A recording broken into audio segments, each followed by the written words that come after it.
Happy Easter Sunday and welcome to Jamaica Magazine. I am Theodore Henry. We have an interesting show lined up just for you, so grab your bun and cheese and stay tuned. Your spirit strong in me, my flesh may fail, but my God, you never will. I may be weak, but your spirit strong in me. The Jamaica Constabulary Force is important to the success of government's 5-pillar crime plan. To help mobilize its members, the JCF has been outfitted with new vehicles. There's, of course, more to the plan. We get some details next.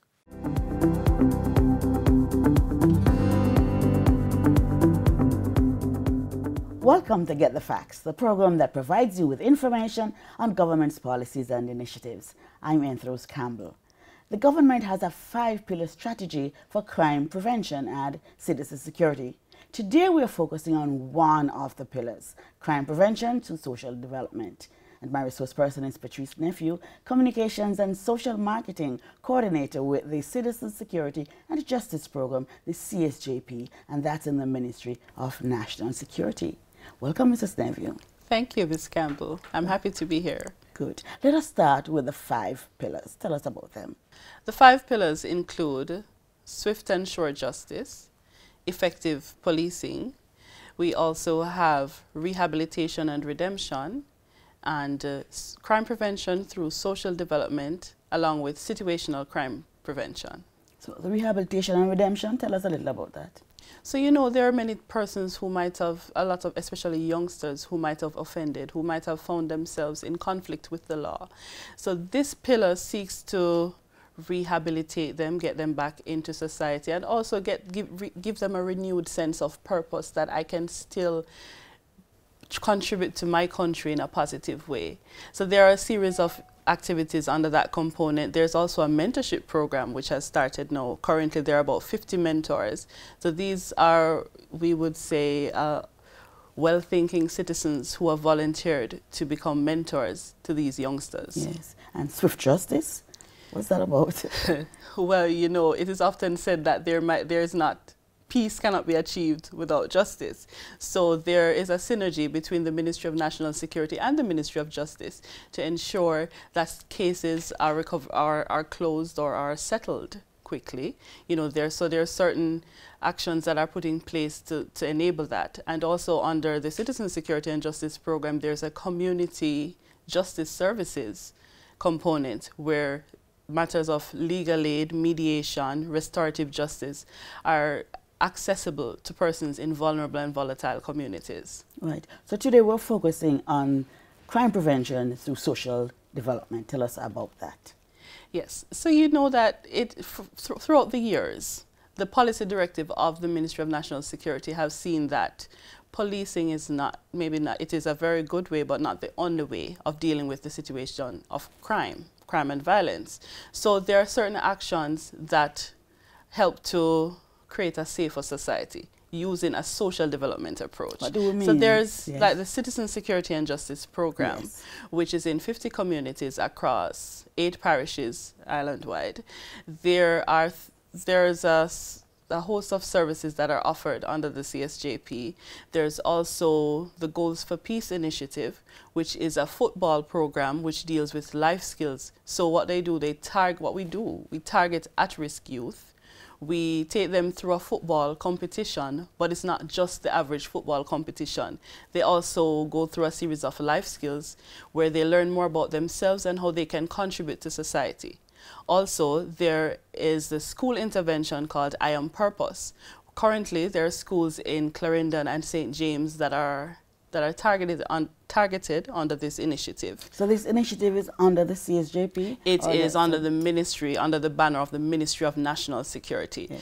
There are some of the initiatives that include the CSJP working along with the wider ministry directive. There are some that is the ministry through the crime prevention unit that they champion, that the ministry champions. How do you decide the communities that you will set up these programs? You know, there are certain indicators that let you know which communities are more in more dire need of certain services. Obviously, you would look at how volatile and vulnerable the community is, or we might say if these communities are hotspots.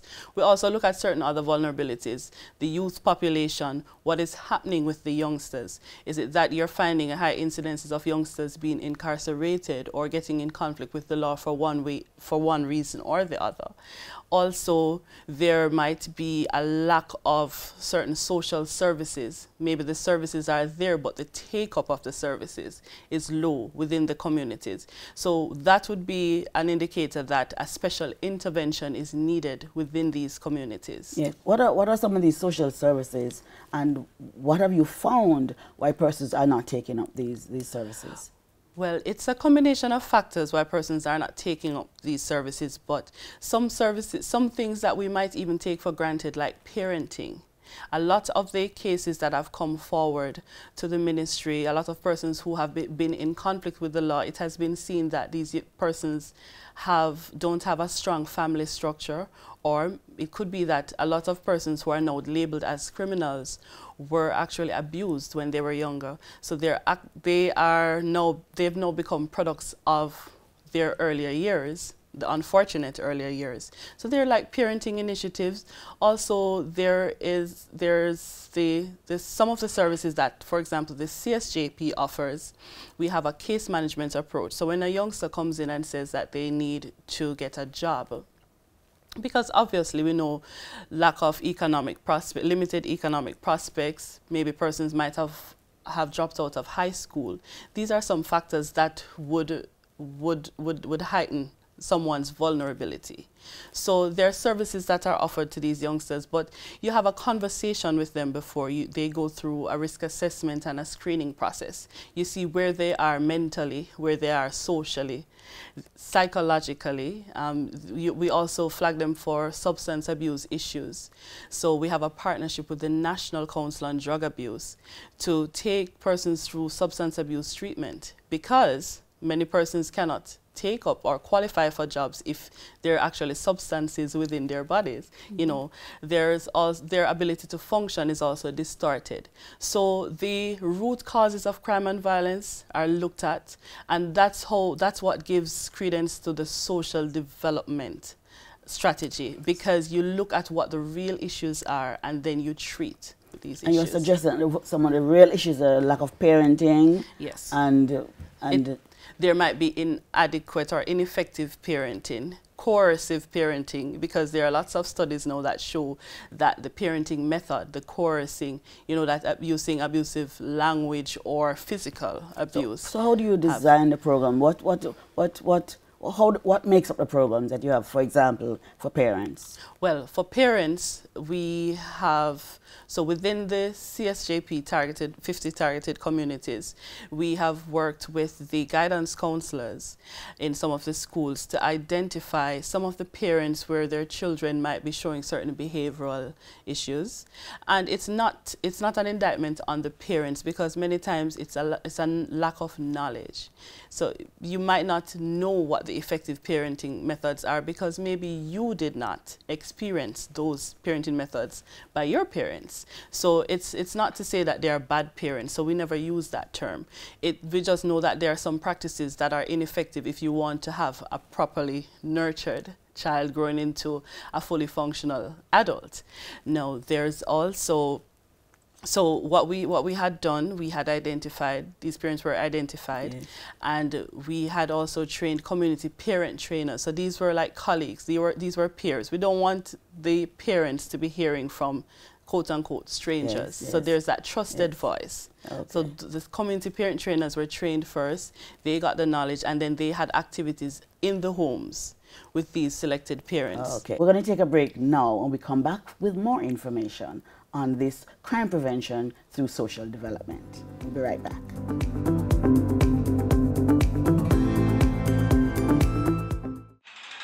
The following is brought to you by MOCA, the major organized crime and anti-corruption agency with kind support of NIA and USAID. Criminal minds think they are cunning. The major organized crime and anti-corruption agency have them running. Your friend a shout, come here. Take time running. Are we ready for the ops? Drive up on your block. Step out now me block. Cyber take about your laptop. Pull up every lock. No evidence a drop. We put it in a cuffs and now we have the under. From you say scam, you better look out fit. When you move corrupt, better look out fit. Please say you get wet, look out fit. Look out fit. Look out fit. From you say scam, you better look out fit. When you move corrupt, better look out fit. Please say you get wet, look out fit. Look out fit. Look out fit. The proceeding was brought to you by MOCA, the major organized crime and anti-corruption agency with the kind support of NIA and USAID. MOCA! MOCA!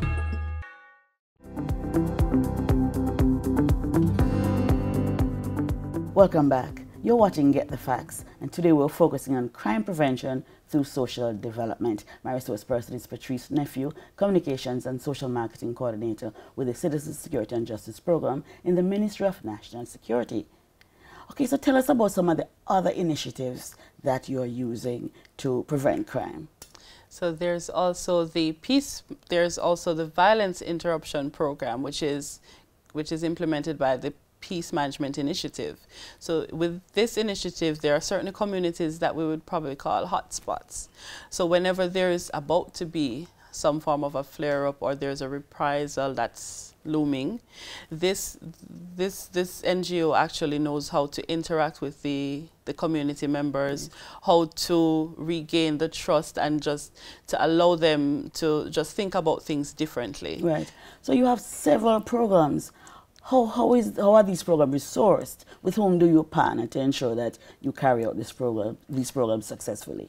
Well, we have international and local partners. So in the instance of the Citizen Security and Justice Program, there are 3 international development partners. There's the Inter-American Development Bank, the Government of Canada, through Global Affairs Canada, and also the UK's Department for International Development, or we call it DFID. So those are international partners. We also have various ministries and departments locally that help to bolster our crime prevention efforts. So there are entities such as the National Parenting Support Commission. There's the National Council on Drug Abuse. We also have private sector companies which will employ some of the youngsters who have been trained under, for example, the CSJP. There's also within the ministry, the different agencies work so well together. There's a level of synergy between the Department of Corrections, the CSJP, the JCF, to ensure that wherever there are shared objectives, that they are manifested and that they're actualized. Are you reaping any kind of success? Oh yes, I think we'd need the whole day to talk about the success stories. Tell us about one or two. Well, firstly, there are so many youngsters from volatile communities now who are on a different path, who are no longer inclined to participate in crime and violence. And really, if we can save one, we would have been successful, and we've saved many. Now, we also have, for example, the Citizen Security and Justice Program, since its existence, has over 30,000 youngsters who have benefited from labor market attachment programs. We had identified that lack of economic prospects or limited economic prospects was a major factor contributing to crime and violence. And the Citizen Security and Justice Program has been able to place youngsters within the work world or prepare them for the work world, which is major. We have also in terms of the parenting initiative, thousands of parents who have either directly or indirectly benefited from the parenting initiative, from workshops, from just little talks, for our different interactions having to do with parenting. There's also the 7 schools that are currently part of the I Am Purpose school tour, the I Am Purpose program. 7 schools? 7 schools that are between Clarendon and St. James. Now, if you think about the average population of a school, and if you think that you are, when you're flooding these schools with positive messages, starting to look at the positive mindsets of these youngsters. This within itself we count as a major achievement. We're looking also at the... So how does that work? Do you go into, tell me about that program? Yes, so the I Am Purpose yes. school initiative.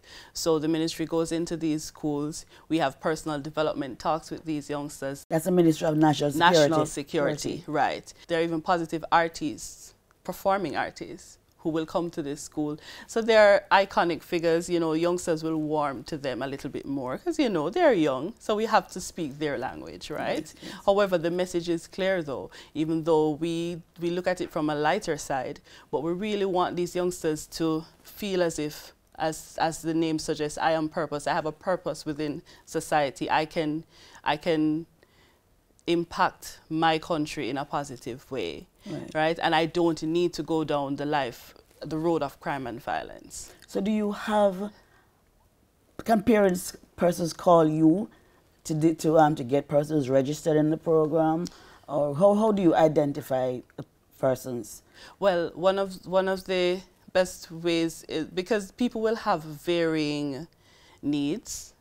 So one of the best ways is to get in touch with the Ministry of National Security, and we're on all the social media platforms, because everybody is going social media now. So we're on Instagram, Facebook, you name it. There's also the website. So you can get in touch with the Ministry of National Security and find out more about these programs and which ones are best suited for you. Yes. And because we work along with the schools, they know how to find us, and we would be happy to continue the dialogue. Are you really is this having an impact on crime? Do you have any statistics to show how this is impacting? Well, there are statistics that are available. I would not be able to quote them right now. However, what we do know is, for example, for the Citizen Security and Justice Program, there are many times when compared to the national statistics on crime and violence, we are seeing, even if there's a rise elsewhere, there's a decrease within these communities. Okay. Because the importance is consistency, the importance is just doing what you're doing from the heart, being purposeful about what you're doing, and we actually do reap the results. But you don't have programs in all the parishes. Why not? Naturally, we have to go to where the need exists most. And obviously with limited resources, you have to go straight to the target. However, there might be some communities or some areas or some individuals who do not need the full gamut of services. However, as I said, we can have a dialogue. You can have a dialogue to see what best suits you. Can you tell us some more about the kind of impact that your programs are having? Well, Ms. Campbell, let's put it this way. We have real cases of persons who were on the wrong side of the law, who have offended, who are now motivational speakers, who actually go into schools and tell youngsters why not to get involved in crime and violence. This is the group that I speak of, is CSJP's Men with a Message. Yes. And this group has gone to hundreds of schools island-wide since 2010. And over 40,000 youngsters have heard the message. And so they are living testament that change is possible and a life of crime does not pay. You've been watching Get the Facts, and today we're discussing crime prevention through social development. My resource person was Patrice Nephew, Communications and Social Marketing Coordinator with the Citizen Security and Justice Program in the Ministry of National Security. Thank you so very much, and we hope you've enjoyed this program and you got the facts. See you next time. I'm Enthros Campbell.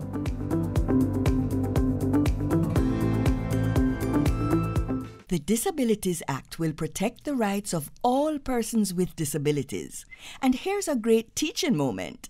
Every person with a disability, like a deaf or hard of hearing child, for example, has the right to an education with accessible facilities and the support they need. In this case, it would be a teacher who can use the language of the deaf, which is sign language. Visit jcpdja.com.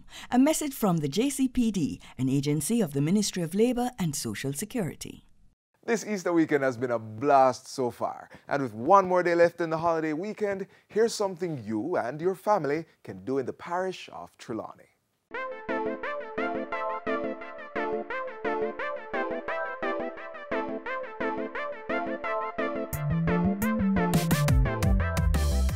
In Trelawney, there's a little of this and a little of that. So all you have to do is come discover and experience.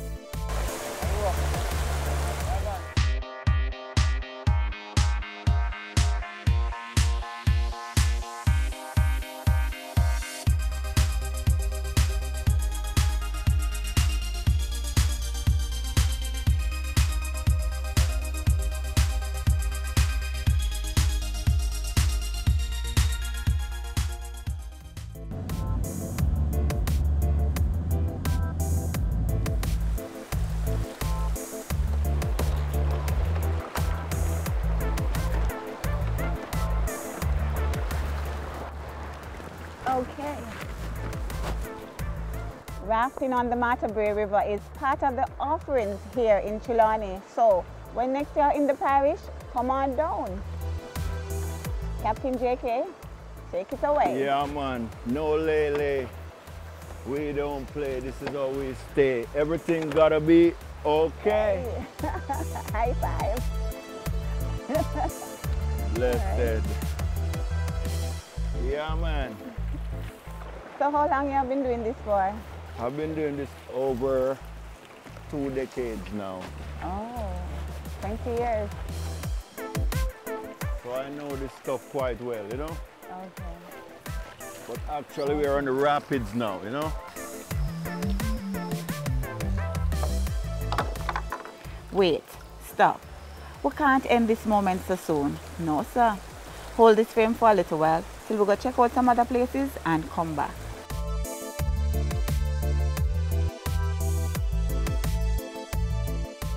Welcome to Falmouth All-Age School, once the home of Fort Belcaris. This fort was built in 1811. It was built to protect the harbour and the town of Falmouth.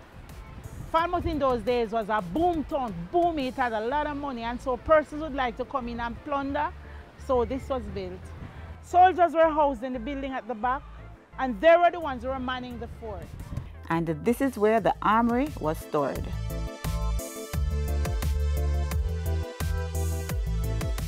Now, in later years, the fort was used no more, and so in 1902, it became the Falmouth All-Age School. Now check out this almond tree. It is said to have been around before or from the days of Fort Belcaris, which means it is well over 200 years.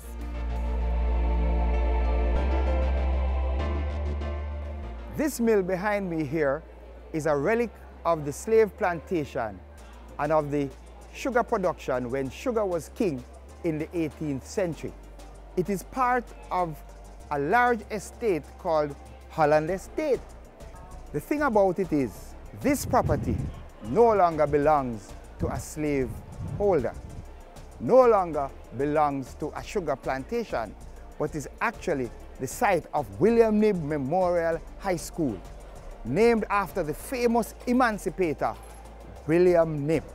It is quite ironic that in a place where slavery thrived and our forefathers suffered, now sits an institution of learning for the descendants of those very same slaves. Ironic, isn't it?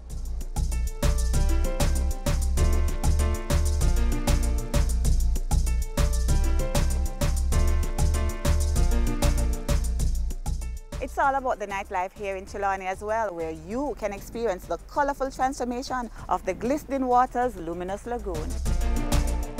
To capture this part of my tour, I had to start the night before. We do nightly boat rides. You can come on down and see the flashes of light once the water is being disturbed. We are the only natural night attraction in Jamaica, and it is also known as the world's famous luminous lagoon. We had a magical experience tonight. It was a great time. Highly recommend it. We'll definitely be back. It's nothing like it in the world. I've never seen anything like this. So awesome time. Glistening waters to the world. You see why you have to come to Trelawney? And if bargain is what you want, then Bend Down is the place to be. What go on, my friend? Ben. All right, tell me, what's so popular about Bend Down? Bend Down, everybody can come here and get cheap goods cheap clothes, everything. Oh, so how you get the name Bend Down? People from all over Ireland, you know, just come here, so they just throw down their things anywhere and sell. Oh, and people used to have to just bend down and pick people up the just bend stuff down and and things take up there. anything. All right, so I'm here for some bargain, so maybe I should bend down and pick up mine. Bargain for real. $100, another 100, another 100, 300, and I'm going for more.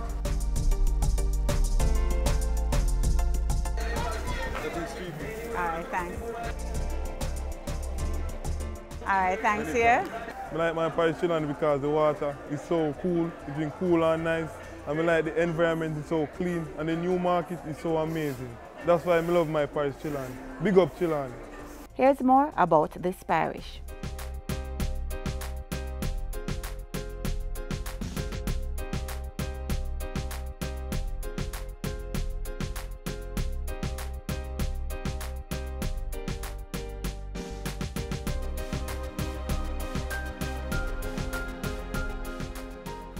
It's all about peace and tranquility, ambience and relaxation, you know?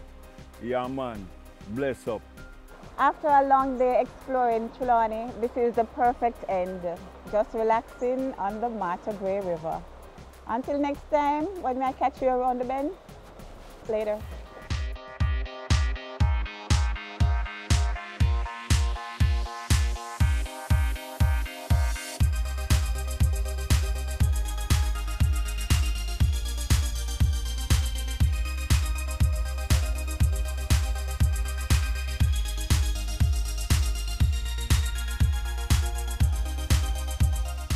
Protect Jamaica, plant your grass. Help us become more resilient to climate change impacts. Protect Jamaica, plant a tree. It improves the island's national biodiversity. Trees may be fruit, ornamental, or timber, but must be native or suitable to the area's natural landscape. Join the Jamaica Million Tree Campaign and help to plant 1 million trees by June 30, 2019. This is a call to action by the National Environment and Planning Agency.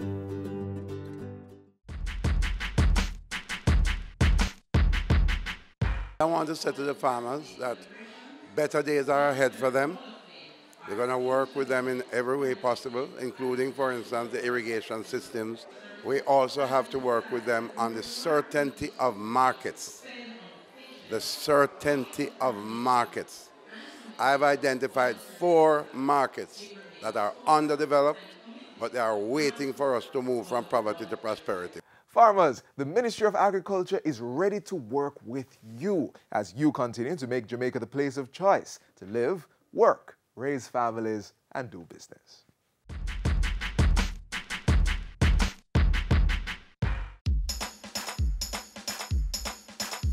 We want a productive Jamaica. We are not productive Jamaicans. Productivity to move forward on this land. Productivity, that's the way to go, we should understand. Productivity is the way to go for all us Jamaicans. Small business, big business, old and young, we are tell every woman and man. We want growth and prosperity for a better nation with a building plan. So we can build our product and sell our product and put more money in our hand. Our economy can rise to a level and build a better nation. Productivity to move forward on this land. Productivity, that's the way to go, we should understand. Productivity to move forward on this land. Productivity, that's the way to go, we should understand. Productivity. Productivity, pathway to prosperity. A message brought to you by the Jamaica Productivity Center, a department of the Ministry of Labor and Social Security. It is said that the great gift of Easter is hope. Hope which makes us have that confidence in God, in His ultimate triumph, and in His goodness and His love, which nothing can shake. Thanks for watching another edition of Jamaica Magazine. Remember to check us out on our various social media platforms, Instagram, Facebook, and Twitter. You can also visit our website at jis.gov.jm for more information. On behalf of the entire production crew, I'm Theodore Henry.